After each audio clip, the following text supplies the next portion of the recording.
Bismillahirrahmanirrahim. Assalamualaikum warahmatullahi wabarakatuh. Alhamdulillah.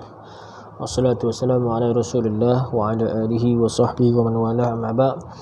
Alhamdulillah, hari ini kita dapat sambung pembelajaran dari rumah.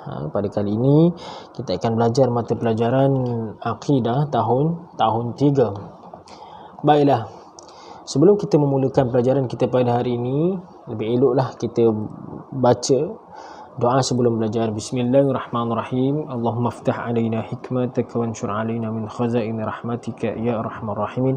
Rabbi shrah li sadri wa yassir li amri wa hlul 'uqdatam min lisani yafqahu qawli. Amin ya rabbal alamin. Baiklah, anak murid semua, hari ini kita akan belajar mata pelajaran akidah tahun 3, pelajaran yang kedua, beriman kepada hari kiamat. Beriman kepada hari kiamat. Okey, baiklah. Baca dan fahami pengertian beriman kepada hari kiamat. Apa yang dimaksudkan dengan beriman kepada hari kiamat? Apakah yang dimaksudkan dengan hari kiamat? Hari kiamat adalah hari akhir bagi alam ini. Maknanya hari yang terakhir bagi alam semesta. Bukan bumi saja, tapi alam semesta keseluruhannya akan hancur. Okey, pada hari itu semua makhluk dan alam ini hancur lebur dan musnah dalam sekelip mata. Sekelip mata alam ni hancur, tidak ada yang tinggal. Okey, tiada siapa yang mengetahui bilakah hari kiamat akan berlaku kecuali Allah Subhanahu wa taala. Tak ada siapa yang tahu bila hari kiamat berlaku. Ingat 3 poin ni. Pengertian hari kiamat apa dia? Hari kiamat ialah hari akhir bagi alam ini, akan hancur kesemuanya dalam sekelip mata dan tidak ada seseorang pun yang mengetahui bilakah tarikh hari kiamat itu berlaku, melainkan itu adalah pengetahuan Allah Subhanahu wa taala. Okey. Baik, buka muka surat 28. Okey, baca dan hafaz ataupun hafal. Dalil naqli ini apa dia? Dalil naqli ialah dalil Al-Quran yang menyatakan bahawa hari kiamat. Apa dalilnya? Surah Al-Zalzalah. Okay, Bismillahirrahmanirrahim. Idza zulzilatil ardu zilzalaha wa akhrajatil ardu athqalaha wa qala al-insanu ma laha يومئذ تحدث أخبارها بأن ربك أوحى لها يومئذ يصدر الناس أشتاتا ليروا أعمالهم فمن يعمل مثقال ذرة خيرا يره ومن يعمل مثقال ذرة شرا يره. Sadaqallahul azim. Maksudnya, dengan nama Allah yang Maha Pemurah lagi Maha Mengasihani, lagi Maha Mengasihi, apabila bumi digegarkan dengan gegaran yang sedahsyat-dahsyatnya. Idza zulzilatil ardu zilzalaha. Zalzalah ni bermaksud ada gegaran atau goncangan ataupun gempa bumi. Yang kedua, serta bumi itu mengeluarkan segala isinya. Ini berkaitan tentang hari kiamat. Apabila bumi bergegar dengan segegar-gegarnya, dan serta bumi itu mengeluarkan segala isinya, dan berkatalah manusia dengan perasaan gerun, apa yang sudah terjadi kepada bumi. Masa itu kita semua tanya, apa yang telah terjadi kepada bumi? Pada hari itu bumi pun menceritakan khabar beritanya bahawa Tuhanmu telah memerintahnya berlaku demikian, berlaku gegaran. Pada hari itu manusia akan keluar berselerak dari kubur masing-masing untuk diperlihatkan kepada mereka balasan amal mereka. Maka sesiapa berbuat kebaikan sebesar zarah, pasti akan dilihatnya dalam surat amalannya. Dan sesiapa berbuat kejahatan seberat zarah, pasti akan dilihatnya dalam surat amalannya. Inilah serba sedikit tentang berkaitan tentang dalil naqli, dalil Al-Quran yang menyatakan tentang hari kiamat. Ingat, berlaku hari kiamat, bumi bergegar sedahsyat-dahsyatnya, bumi mengeluarkan segala isinya. Pada ketika itu kita semua bertanya, apa yang telah terjadi kepada bumi? Maka yang terjadi kepada bumi adalah perintah daripada Allah Subhanahu wa taala untuk berlakunya kiamat. Ingat, masa itulah kita segala amalan kita Allah Subhanahu wa taala mengetahui hatta sebesar zarah. Zarah ni macam mana? Zarah ni orang kata lebih kecil daripada biji sawi. Zarah, benda yang kita buat sebesar-besar zarah, sekecil-kecil zarah tu Allah boleh mengetahuinya, sama ada kita berbuat perkara-perkara kebaikan ataupun kita buat perkara-perkara keburukan. Baik. Maafkan Ustaz, nak terjatuh pula. Okey, untuk seterusnya kita tengok maksud beriman kepada hari kiamat. Maksud beriman kepada hari kiamat. Okey, baik, maksud beriman kepada hari kiamat ialah meyakini bahawa satu hari nanti akan berlaku kemusnahan dan kehancuran ke atas alam ini apabila sangka kala yang pertama ditiup oleh malaikat Israfil, apabila sangka kala yang kedua ditiup, manusia dan jin dibangkitkan semula di padang mahsyar untuk dihisap amalan mereka serta ditempatkan di syurga atau neraka. Inilah maksud kiamat ni. Maksud kiamat ni kita mempercayai bahawa satu hari nanti akan berlaku kemusnahan dan kehancuran ke atas alam ni. Apabila sangkakala pertama ditiupkan, semua hancur lebur, tidak ada yang tinggal.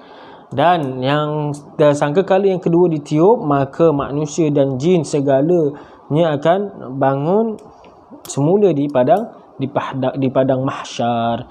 Okey, hukum beriman kepada hari kiamat. Apa dia hukum beriman kepada hari kiamat? Hukum mempercayai hari kiamat adalah wajib. Siapa yang tak percaya kepada hari kiamat, maka imannya boleh terbatal. Orang Islam yang tidak mempercayai iman adalah berdosa besar. Ingat, siapa yang tak percaya kepada hari kiamat, maka dia berdosa besar dan boleh terkeluar daripada landasan iman. Baik, kita tengok tanda-tanda hari kiamat. Tanda-tanda hari kiamat. Okey, tanda-tanda hari kiamat terbahagi kepada dua, tanda-tanda kecil dan tanda-tanda besar. Okey, tanda-tanda kecil kiamat yang pertama penaklukan Baitul Maqdis.